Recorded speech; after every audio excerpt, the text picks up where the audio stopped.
I was standing in my driveway at 7 in the morning, exhausted and sweating despite the 15-degree weather, when Brenda Morrison came storming across the street like an angry penguin in her designer parka. I had just finished shoveling 2 feet of snow from my driveway and had piled it on my front lawn, like any normal person would do. The snowstorm had hit Sterling Heights, Michigan overnight, and I had been out here since 6, trying to clear enough space to get my truck out for work. My back ached, my fingers were numb even through my gloves, and the last thing I needed was a confrontation with the neighborhood's self-appointed sheriff. "Excuse me, Robert Daniels," she shrieked, her voice cutting through the quiet morning air like a circular saw. "What do you think you are doing?" I leaned on my shovel and looked at her, already knowing this was going to be a ridiculous conversation. Brenda had been the president of the Meadowbrook Estates Homeowners Association for 3 years, and in that time, she had made it her personal mission to make everyone's life miserable. She was in her late 40s, had the kind of haircut that screamed, "I want to speak to the manager," and wore enough jewelry to stock a small pawn shop. "Shoveling snow, Brenda. Same thing everyone else is doing this morning," I said, trying to keep my voice level. "You cannot pile that snow on your lawn like that. It is unsightly and against HOA regulations." She pointed at the mounds of snow I had carefully placed on my own property, away from the sidewalk and street. Section 12, paragraph 4 clearly states that all snow removal must be done in accordance with aesthetic standards. I stared at her. "Brenda, it is snow. It will melt. Where exactly am I supposed to put it? That is not my problem. You need to haul it away or spread it out more evenly.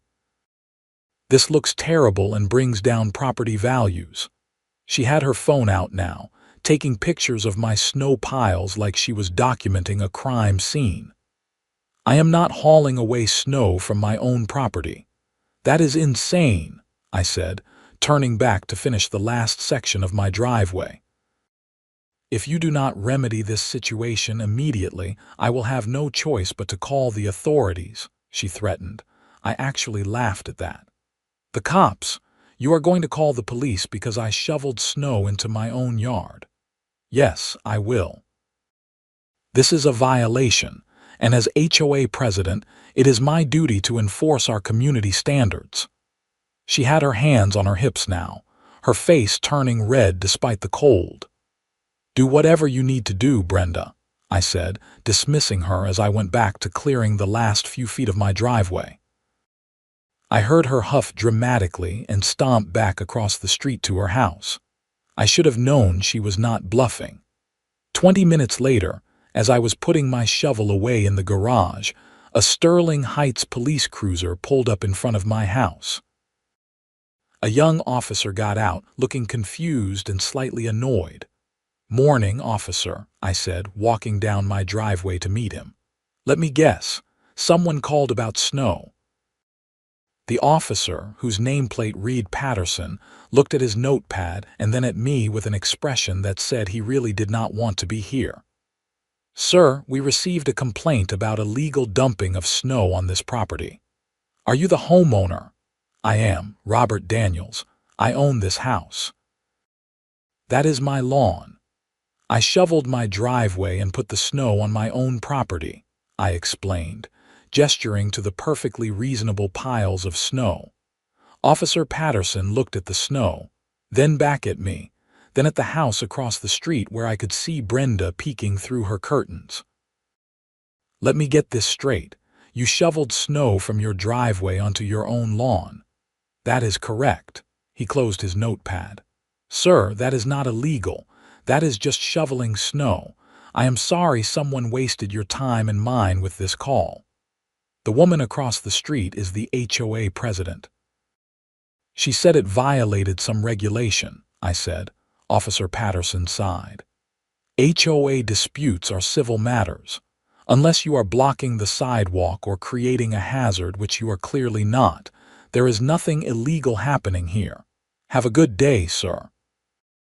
As the officer walked back to his car, Brenda came flying out of her house, still in her parka. "Officer, officer, wait. He is in violation of our community covenants." Patterson turned, and I could see his patience was already worn thin. "Madam, HOA rules are not criminal law. If you have a dispute, you need to handle it through your HOA procedures or civil court. Please do not call 911 for non-emergencies like this again." Brenda's face went from red to purple. "This is an emergency. He is destroying our property values."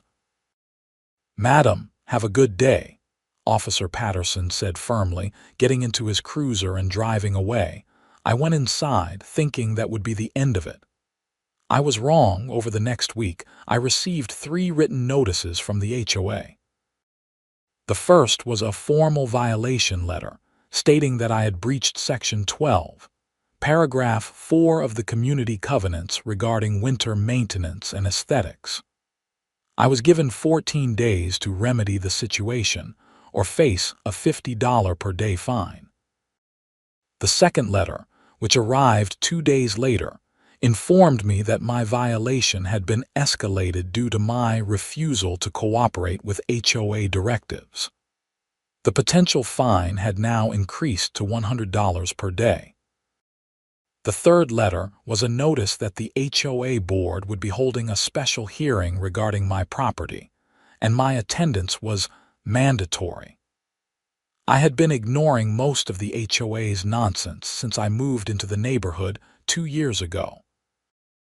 I paid my dues on time, kept my lawn mowed in the summer, and generally stayed out of trouble.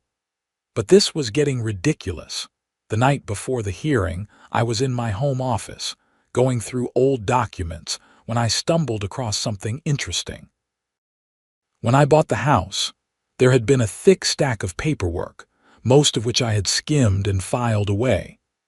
But now, looking more carefully, I found several surveys and property documents that I had never examined closely. My house was on a corner lot, which was part of why I had bought it. It had a larger yard and more privacy than the other homes in the development. But according to these old surveys, my property line was not where I thought it was. I spent the next 3 hours digging through county records online, cross-referencing property documents, and making phone calls to the county clerk's office the next morning. What I discovered was absolutely incredible. The original developer of Meadowbrook Estates had gone bankrupt halfway through construction. When my house was sold out of the bankruptcy proceedings, there had been some confusion about exactly which parcels were included in the sale. According to the recorded deed, I did not just own my house and lot. I owned my house, my lot, and the entire strip of land that made up Oakwood Drive, the street that ran in front of my house and continued for 2 more blocks, including the section right in front of Brenda Morrison's house. Technically, Oakwood Drive was a private street, and I was the sole owner. I could not believe it. I immediately called a real estate attorney named Michael Chen, who had helped me with the purchase. When I explained what I had found, he asked me to send over all the documents. 2 hours later, he called me back. "Robert, you are not going to believe this, but you are right. You own that street," Michael said, and I could hear him shuffling papers on his end. "It looks like when the bankruptcy sale happened, the street was included with your parcel because of how the lots were subdivided. The county records confirm it. You are responsible for the maintenance, but you also have full ownership rights." "So what does that mean exactly?" I asked. "It means that street is your private property. You can control access to it, you can put up signs, you could even block it off if you wanted to, though I would not recommend that without proper notice. But yes, you own it," Michael explained. I thought about this for a moment. "The HOA hearing is tonight. Can you come with me?" "Absolutely." "This is going to be fun," Michael said, and I could hear the grin in his voice. The HOA meeting was held in the community clubhouse, a small building near the neighborhood entrance that was mostly used for garage sales and birthday parties. When I arrived with Michael, there were about 20 people in the audience, most of whom were there because they had nothing better to do on a Thursday night. Brenda sat at a table in the front with two other board members. Gary Fletcher, a retired accountant who always looked like he had just bitten into a lemon, and Susan Rodriguez, a younger woman who mostly just nodded at whatever Brenda said. "Mr. Daniels, thank you for joining us," Brenda said in a tone that suggested I had committed a war crime. "Please take a seat." Michael and I sat in the front row. Brenda eyed Michael suspiciously. "And you are Michael Chen, Mr. Daniels' attorney," Michael said pleasantly. That caused a stir. Brenda exchanged glances with Gary and Susan. "I see. Well, this is a simple matter. Mr. Daniels has violated our community covenants by creating an unsightly display of snow on his property. We are here to determine the appropriate penalties." "May I speak?" I asked. "You will have an opportunity to present your defense," Brenda said, like she was a judge on the Supreme Court instead of a busybody with delusions of power. Gary cleared his throat and began reading from a document. On February 3rd, Mr. Daniels was observed piling excessive amounts of snow on his front lawn in a manner inconsistent with the aesthetic standards of Meadowbrook Estates. He was given verbal notice to correct this violation, which he refused to do. He was then issued 3 written notices, which he also ignored. The board recommends a fine of $100 per day, retroactive to the date of the first violation, plus an additional penalty of $500 for willful non-compliance. I did some quick math in my head. That would be over $2,000 for shoveling snow into my own yard. "That is ridiculous," I said. "I put snow on my own property, not blocking any sidewalks or creating any hazards. I broke no laws." "You broke HOA rules, which you agreed to follow when you purchased your property," Brenda snapped. "Our covenants exist to protect everyone's property values." "Can I see the specific rule I supposedly violated?" I asked. Susan slid a copy of the covenants across the table. I flipped to section 12, paragraph 4, and read it aloud. "All homeowners must maintain their properties in a neat and orderly fashion during winter months, including prompt removal of snow and ice from walkways and driveways. Snow removal must be conducted in a manner that does not create hazardous conditions or unsightly accumulations." I looked up. Unsightly is subjective. I did not create any hazards. This rule is too vague to enforce. "The board determines what is unsightly," Brenda said. "And we have determined that your snow piles are unacceptable." Michael stood up. "If I may address the board," Brenda looked annoyed but nodded. "My client has the right to use his property as he sees fit within reasonable bounds. Piling snow on his own lawn during a snowstorm is not only reasonable, it is standard practice. Furthermore, your covenant language is indeed too vague to support the kind of fines you are proposing. If you proceed with this, Mr. Daniels will have grounds to challenge it in court, and frankly, you will lose," Michael said calmly. "Are you threatening us?" Gary asked, puffing up like an angry rooster. "I am advising you of the legal reality," Michael replied. "But there is another issue we need to discuss. Mr. Daniels has recently discovered something interesting about his property." I stood up and pulled out the documents I had brought. "I own Oakwood Drive. The entire street in front of my house and continuing for 2 blocks, including the section in front of your house, Brenda." The room went silent. Brenda stared at me. "What are you talking about? When I purchased my property, the street was included in the deed." "It is a private street, and I am the sole owner. I have the survey maps and the county records right here," I said, holding up the papers. Michael handed a set of copies to the board. Everything is in order. The county has confirmed ownership. Oakwood Drive is private property belonging to Mr. Daniels. Brenda snatched the papers and started reading, her face getting redder by the second.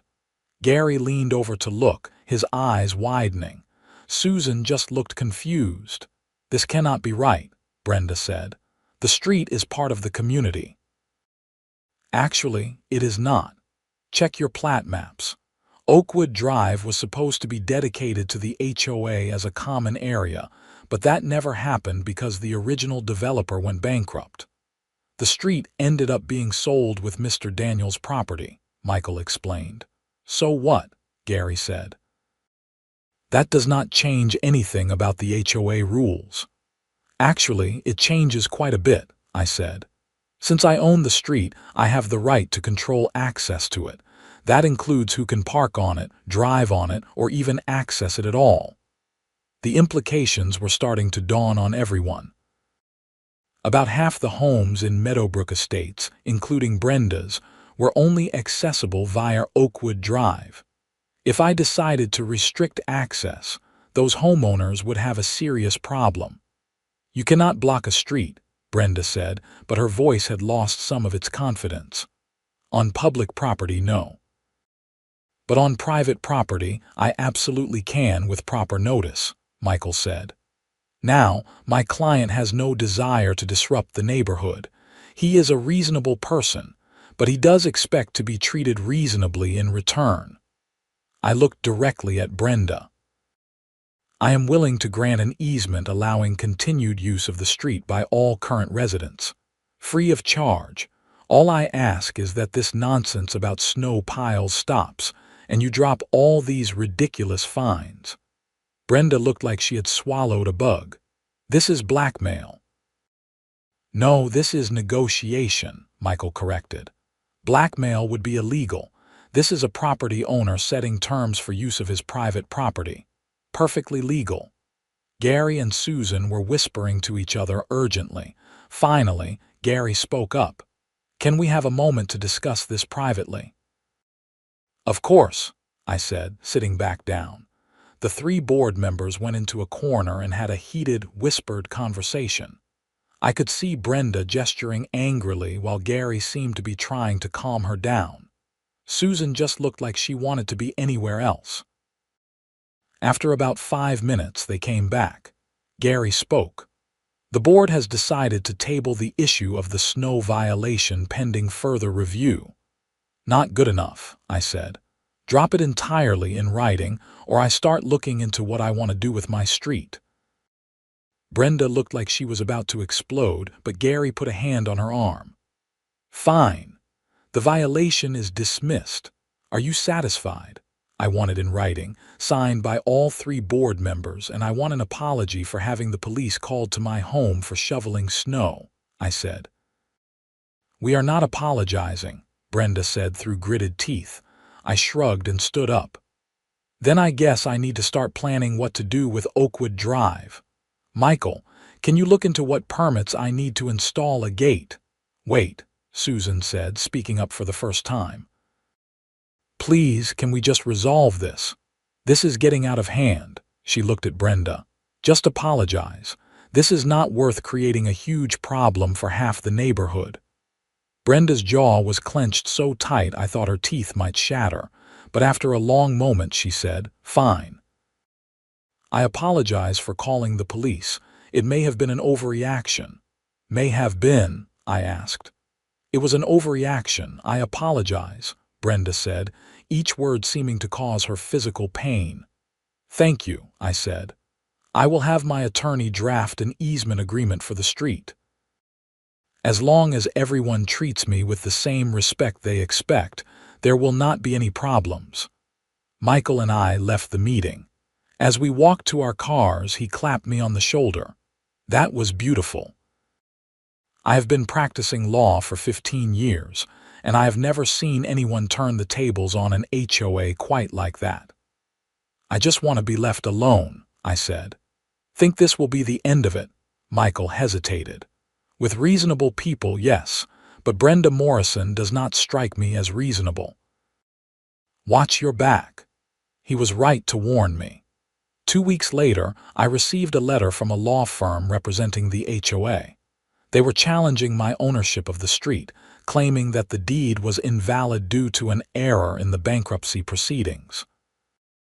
They demanded that I quitclaim the street to the HOA or face a lawsuit. I forwarded the letter to Michael, who called me that evening. "This is garbage. They do not have a case. Your deed is valid and the county has confirmed it. They are just trying to scare you." "So what do we do?" I asked. "We respond, lay out the facts, and tell them we will see them in court if necessary." But honestly, Robert, I do not think it will get that far. Once their lawyer actually looks at the documents, they will tell the HOA they are wasting their money, Michael said. He was partially right. 3 weeks later, the HOA's lawyer sent another letter, this time with a different tone. They acknowledged that my ownership of the street was legitimate, but they argued that because the street had been used by the community for years without objection, an implied easement existed. Therefore, I could not restrict access. Michael filed a response explaining that while I had no intention of restricting reasonable access, the existence of an implied easement did not negate my ownership or my right to set reasonable terms for use of the property. We offered again to grant a formal easement in exchange for the HOA leaving me alone. The back and forth continued for months. In the meantime, I made sure to document everything. Every interaction with Brenda, every HOA notice, every piece of correspondence. I had a feeling this was far from over. I was right. In May, spring had arrived in Michigan, and I was working on my yard. I had planted some new shrubs along my front property line and was spreading mulch when Brenda appeared again. "Those shrubs are not on the approved plant list," she announced without even saying hello. I looked up at her. "What approved plant list?" Section 8, paragraph 2. "All landscaping must be from the approved list of plants that maintain the aesthetic consistency of the neighborhood," she said, waving a copy of the covenants at me. I stood up, brushing dirt off my hands. "Brenda, do we really have to do this again? Rules are rules," she said primly. "I am just doing my job." "Your job is to make everyone miserable," I asked. "My job is to protect our property values, something you clearly do not care about," she shot back. I took a deep breath. "Okay, fine. Show me this approved plant list." She flipped through her copy of the covenants and then paused. "It is in the appendix." "There is no appendix in my copy of the covenants," I said. "Well, it exists," she insisted. "Then show it to me." "Provide me with an official copy of this approved plant list, and I will consider whether my shrubs comply," I said. She huffed. "I will have it sent to you." "Great. Until then, I am going to assume my shrubs are fine," I said, turning back to my mulch. "Do not take that tone with me." Brenda snapped.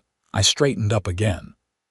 "Brenda, I am trying to be patient, but you need to understand something. Every time you harass me about something petty, you are creating a record. If this ends up in court, all of this is going to make you and the HOA look ridiculous." "Are you threatening me?" she demanded. "No, I am stating a fact. Now, if you will excuse me, I have work to do," I said. She stormed off, and I went back to my landscaping. True to her word, 3 days later, I received a letter with a supposed approved plant list.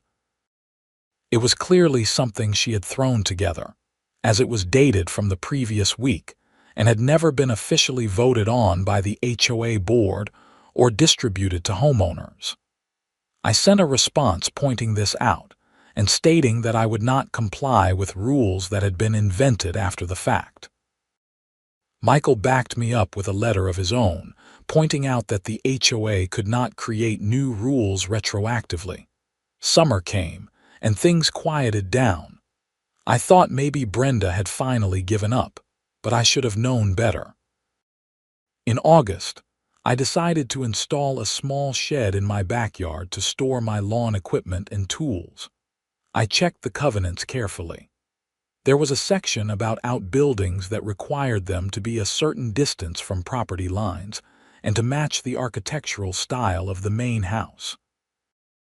I made sure my shed complied with all of those requirements. I hired a contractor, got the necessary permits from the city, and had the shed installed. It was a nice structure, made to look like a small barn with cedar siding that matched my house's trim. I was proud of it. 2 days after it was installed, I got a notice from the HOA. According to Brenda, I had installed the shed without HOA approval, which was required for all outbuildings. The notice demanded that I remove the shed within 30 days or face a $1,000 fine, plus $50 per day until it was removed. I called Michael immediately. Can they do this? The covenants do not say anything about needing HOA approval for a shed. Michael had me send him the notice and the relevant section of the covenants. He called me back an hour later. They are stretching. The covenants say that outbuildings must meet certain requirements, which yours does. There is nothing about pre-approval. They are making it up. So what do I do? I asked. We respond in writing, document that your shed is compliant, and tell them to back off. If they push it, we go to court and we will win, Michael said. We sent the response. Brenda replied with another letter, this time citing a different section of the covenants about architectural consistency, and claiming the shed required approval from the HOA's Architectural Review Committee. There is no Architectural Review Committee, I told Michael. It is not mentioned anywhere in the covenants or the bylaws. Then they cannot require approval from a committee that does not exist, Michael said. This is harassment at this point. I decided to take a different approach. I did some digging into the HOA's finances, which as a homeowner, I had a right to request. What I found was interesting. The HOA collected about $30,000 per year in dues from the 80 homes in the neighborhood. According to the budget, most of that went to lawn maintenance for the common areas, insurance, and administrative costs. But when I looked at the actual expenses, things did not add up. There were multiple charges to something called Morrison Property Management, which billed the HOA for various services. A little more research revealed that Morrison Property Management was owned by Brenda's husband, Donald Morrison. The HOA was paying Morrison Property Management about $15,000 per year for services that were vaguely described as community management and administrative support. But from what I could tell, Brenda was doing all the actual HOA work herself. The management company seemed to be a way to funnel HOA funds to the Morrison family. I brought this information to Michael. Is this legal? He reviewed the documents I had gathered. It depends. If it was properly disclosed and approved by the HOA board and membership, it could be legitimate. But if Brenda has been hiding this conflict of interest, it is a serious problem. HOA board members have a fiduciary duty to act in the best interest of the association, not to enrich themselves. What should I do? I asked. We should bring this up at the next HOA meeting. Request a full audit of the finances. If there has been self-dealing or embezzlement, that is a crime, Michael said. The next HOA meeting was not scheduled until October, which was 2 months away. But I was not going to wait. I used a provision in the HOA bylaws that allowed any homeowner to call a special meeting with a petition signed by at least 10% of homeowners. I needed 8 signatures. I spent a weekend going door to door, talking to my neighbors. Most people did not pay much attention to the HOA and just grumbled about the dues. But when I explained what I had found, several people were very interested. By Sunday evening, I had 12 signatures. I submitted the petition to the HOA board, calling for a special meeting to discuss the financial management of the association and to vote on conducting an independent audit. According to the bylaws, the meeting had to be held within 30 days. Brenda tried to fight it. She sent a letter claiming the petition was invalid because I had not followed proper procedures. But Michael reviewed the bylaws and confirmed I had done everything correctly. She had no choice but to schedule the meeting. The special meeting was held on a Tuesday evening in mid-September. The clubhouse was packed. Word had gotten around about the financial issues, and people were curious. Some were angry. A few were there just for the drama. Brenda looked furious as she called the meeting to order. This meeting has been called at the request of Robert Daniels. I want to remind everyone that making false accusations against the board is a serious matter. I stood up. I am not making false accusations. I am asking questions about how our money is being spent, which is my right as a homeowner. I had prepared a presentation. Using a projector and a laptop, I showed the financial statements I had obtained, highlighting the payments to Morrison Property Management. Over the past 3 years, the HOA has paid almost $45,000 to this company. The invoices are vague and do not detail what services were actually provided. And most importantly, this company is owned by Donald Morrison, who is married to our HOA president. The room erupted in murmurs. People were looking at Brenda, who had gone pale. "This is ridiculous," she said. "Morrison Property Management provides valuable services to the community." "What services?" Someone called out from the audience. "Administrative support, vendor coordination, financial management," Brenda said, but her voice lacked conviction. "I have volunteered to help with HOA administrative tasks before, and you told me it was all handled," another homeowner said. This was Patricia Hughes, a retired teacher who lived 3 houses down from me. "If we are paying a company to do this, why was I turned down?" Brenda stammered. "We needed professional management."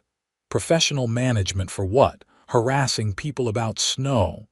Another voice called out. This got a laugh from several people.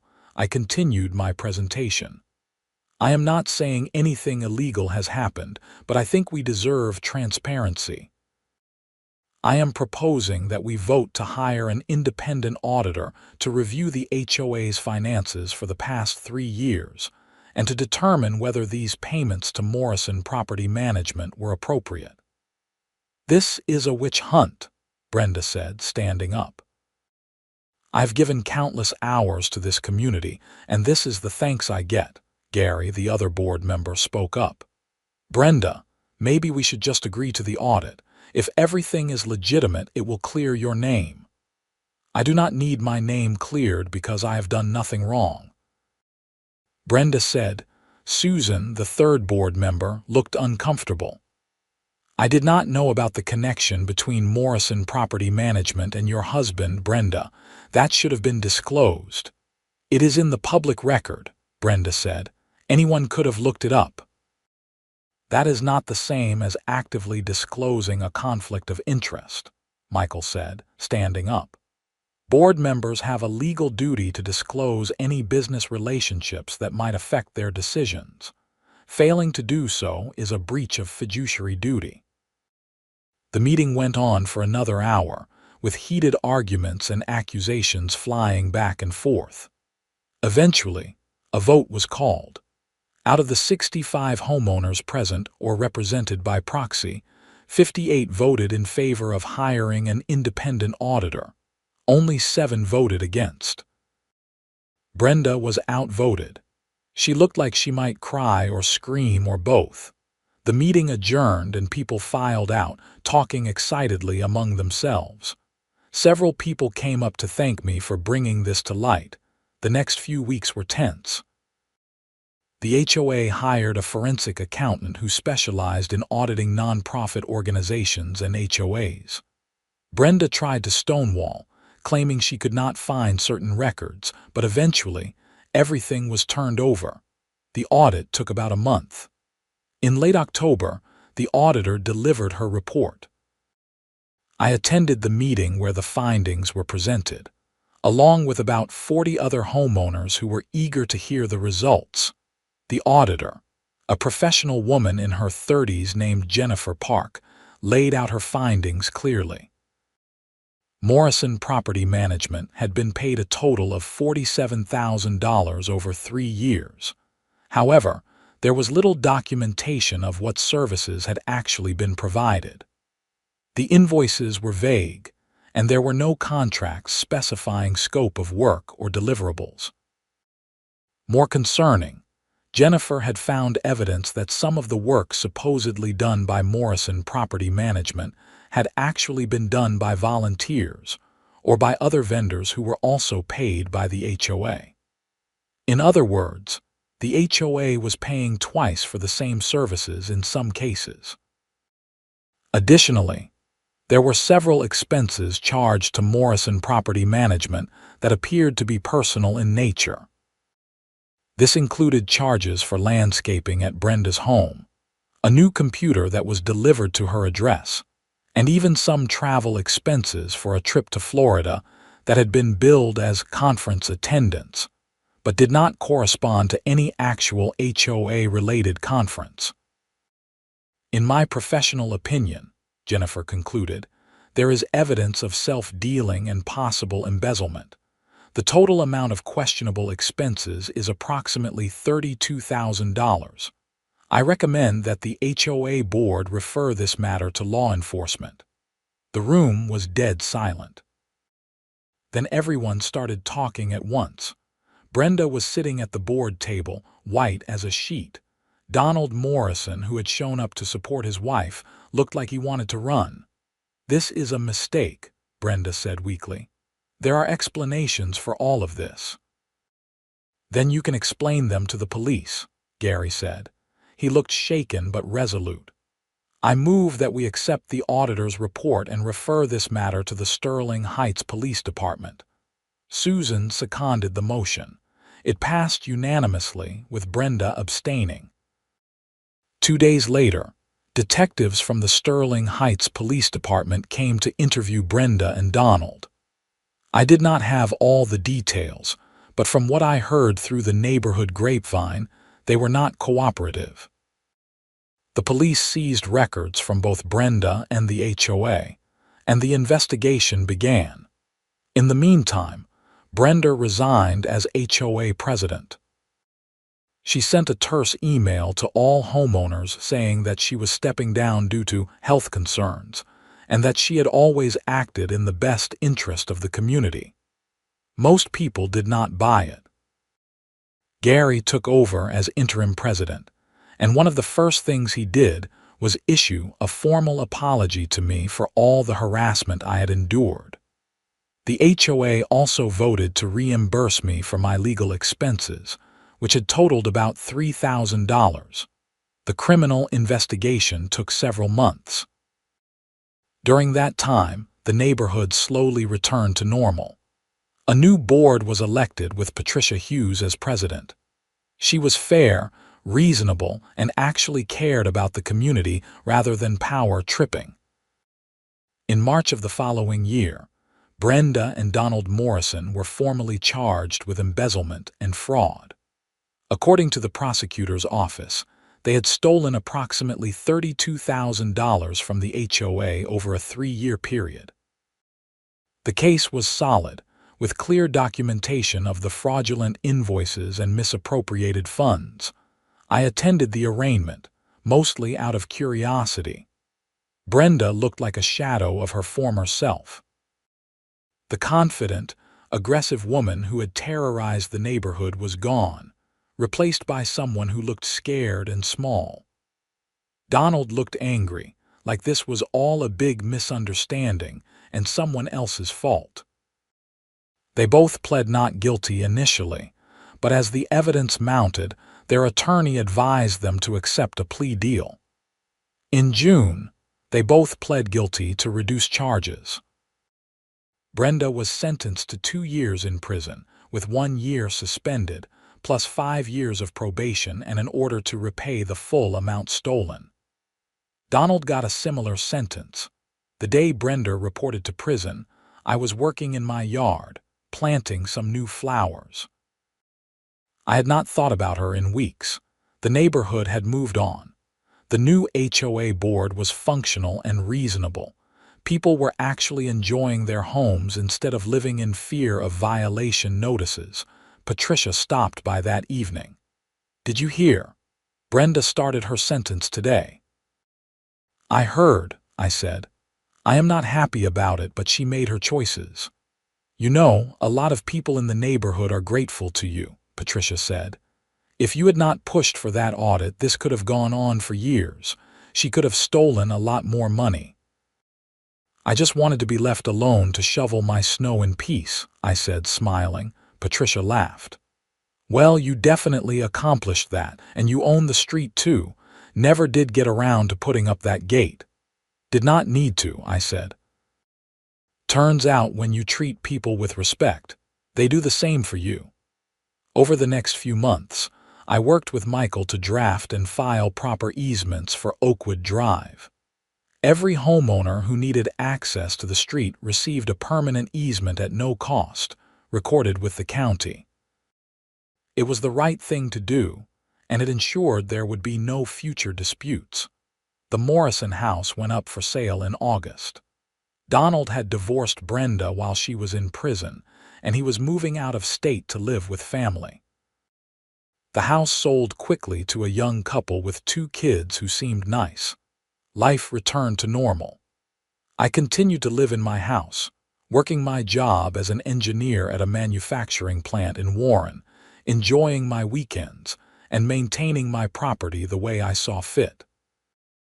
The new HOA board focused on actual community issues, like organizing neighborhood events and maintaining the common areas, rather than harassing homeowners about trivial matters.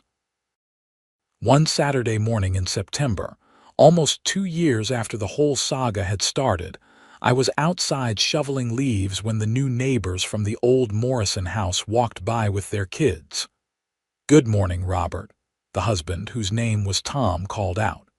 "Morning," I said, waving.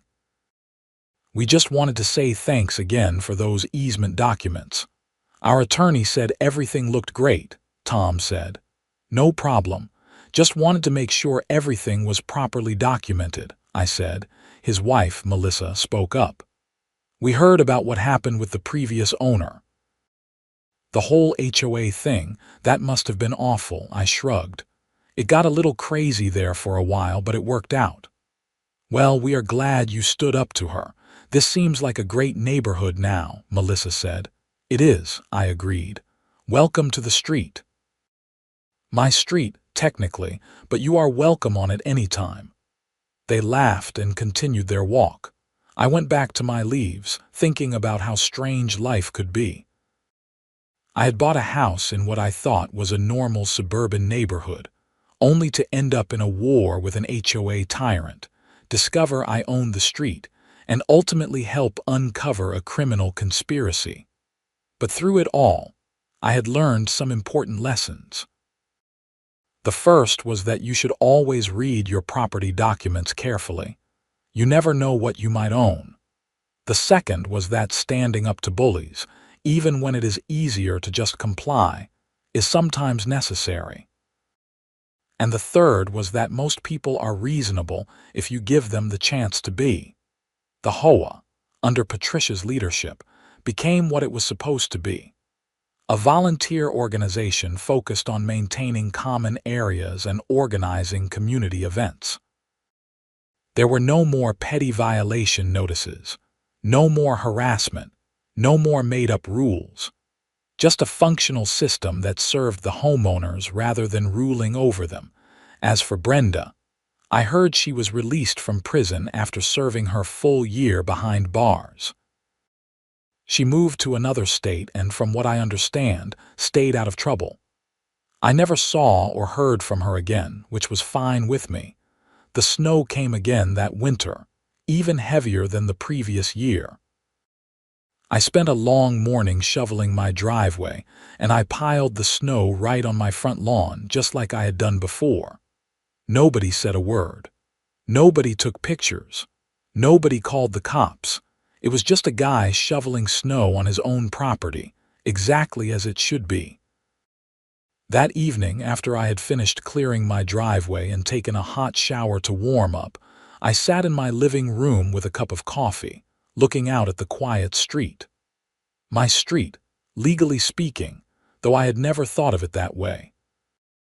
It was just where I lived, where my neighbors lived, where kids played and people walked their dogs.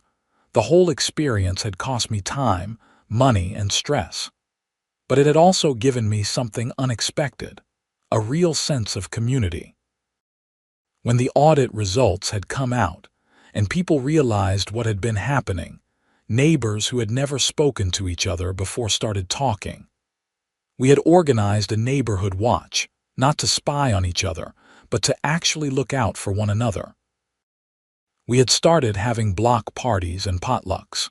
The community had come together in a way it never had before. Sometimes it takes a crisis to reveal what really matters. For years, people had been intimidated by Brenda, paying their dues and keeping their heads down, afraid of being the next target of her petty tyranny. But once someone stood up to her, others found the courage to do the same. And when the truth came out about her corruption, people realized that their fear had been protecting someone who was stealing from them. I thought about that first morning, standing in my driveway with a shovel, exhausted and cold, when Brenda had come storming across the street to yell at me about snow. If I had just given in, hauled the snow away, and done what she demanded, none of this would have happened. But I also would have set a precedent that she could push me around whenever she wanted.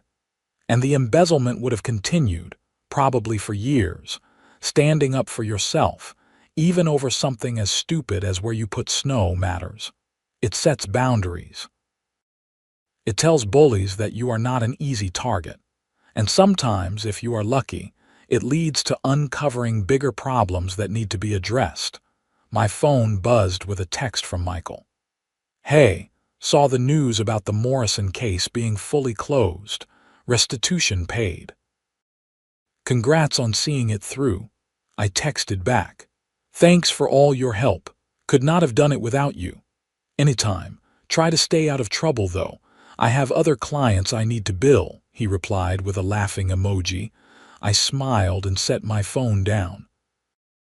The snow was still falling outside, covering the street in a fresh white blanket. Tomorrow morning I would have to shovel again. And I would pile the snow right on my lawn, just like any reasonable person would do, without fear of harassment or police visits or ridiculous fines. That was freedom, in a small but important way. The freedom to live in your own home on your own property without someone constantly looking over your shoulder, waiting to find fault. It was what everyone deserved, and it was worth fighting for. As I sat there watching the snow fall, I felt grateful for how things had turned out. Not just for me, but for the whole neighborhood. We had gone through something difficult, but we had come out stronger on the other side. The HOA was now functioning the way it should.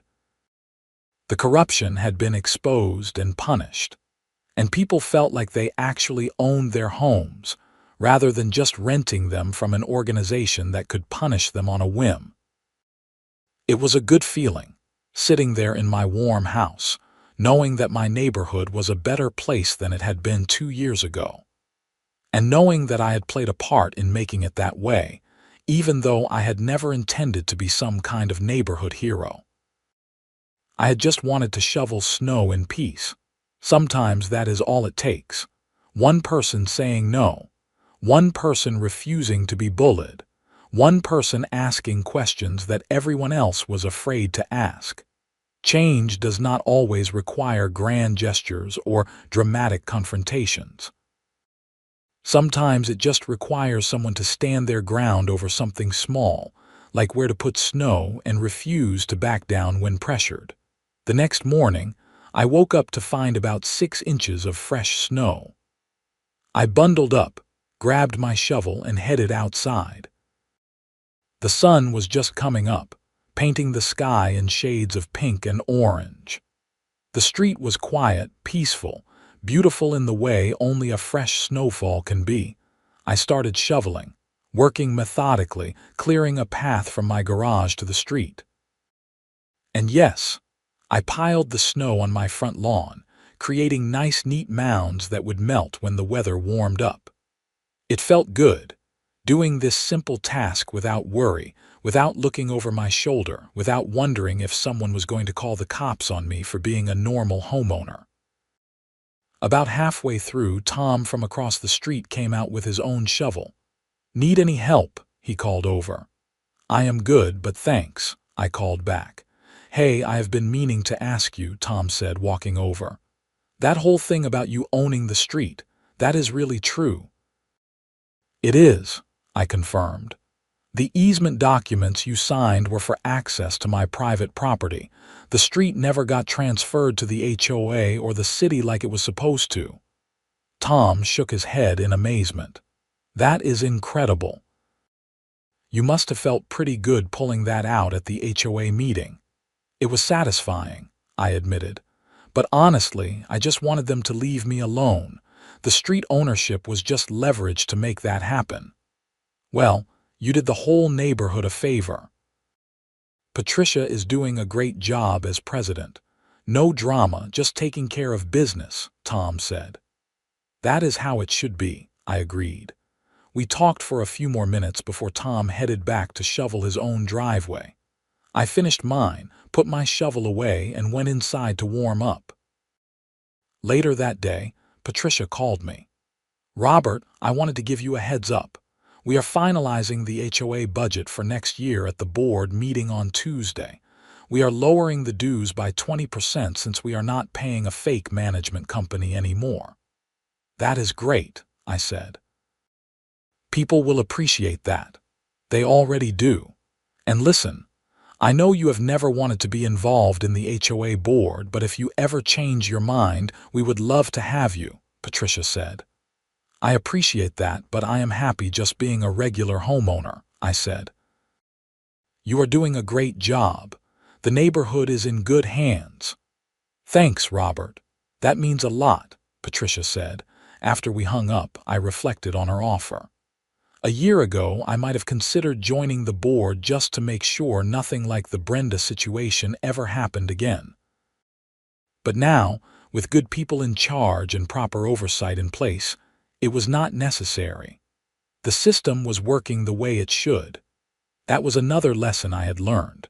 Not every problem requires your ongoing involvement to solve. Sometimes you just need to fix what is broken, put good people in charge, and then step back and let them do their jobs. Micromanaging and constant vigilance are exhausting and usually unnecessary if you have the right structures in place. The rest of the winter passed without incident. My snow piles sat on my lawn, melting gradually as the weather warmed. Nobody complained. Nobody took pictures. Nobody called the cops. It was boring and normal, and it was perfect. Spring came, and I planted a garden in my backyard, growing tomatoes, peppers, and herbs. I made sure to check the approved plant list first, then remembered there was no actually approved plant list, just Brenda's made-up document. I planted whatever I wanted.